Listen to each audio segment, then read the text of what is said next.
Հիմա եկեք մի հատ փաստերով հասկանանք, ընդդիմությունը չի խոսում, չէ՞, Ալիևն է ասում,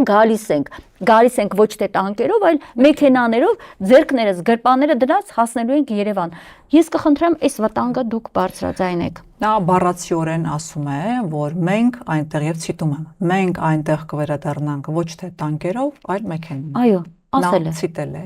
ես ցիտում եմ եւ նրա այդ խոսքերին որևէ մի պաշտոնյա գոնե ոչ հավասարազոր մակարդակի չի արձագանքել։ Սա մեկ, երկրորդ, բարբերաբար եւ երրորդ անգամ արդեն հունիսին տեղի է ունենալու Վերադարձ Արևմտյան Հայաստան կոնֆերանս, փառատոն կոնֆերանսը Նախիջևանում իրենց քթի տակ, որտեղ նրանք ապացուցում են հիմնավորում փառատոնի, չէ, հրավիրելու են միջազգային կառույցներ, հրավիրելու են տարբեր ագիտատորներ,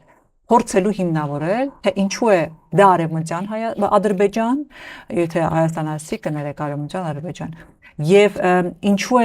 է ճիշտ նրանց գալը։ Ես վերադարձ բառը անգամ չեմ ուզում օգտագործել, որովհետև երբեք չեն եղել այդքան ադրբեջանցիներ Հայաստանում, եղել են ինչ-որ քանակի, համահունչ նաև դրա որ հայեր են ապրել Ադրբեջանում, չէ,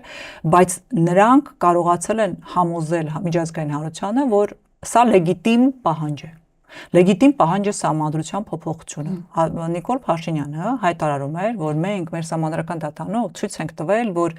այլևս այդպիսի հարց չկա, մեր սահմանադրությունը տարածքային նկրտումներ չունի Ադրբեջանի նկատմամբ։ Մենք դա ապացուցել ենք, մեր սահմանադրական դատարանն է ասել։ Այսօր արդեն հրապարակային նախագիծ են դնում, որտեղ փոխում են հռչակագրի այդ դրույթը, որով որ ինչի դեմ Ալիևը պայքարում է։ Չկա այդպիսի բան, որ Ալիևը պահանջել է եւ Նիկոլ Փաշինյանը այսօր չի արել։ Տաուշում խնդիր ունեին, որտեղ մեր դիրքերը ավելի լավն էին, քան թե ադրբեջանցիներինը, սահմանազատում արեցին, ավարտեցին։ Հիմա այսպես բառեր են օգտագործում սահմանազատում բան, զուտ նրա համար, որ հայ ժողովրդին մոլորեցնեն, թե իբր դա շարունակվելու է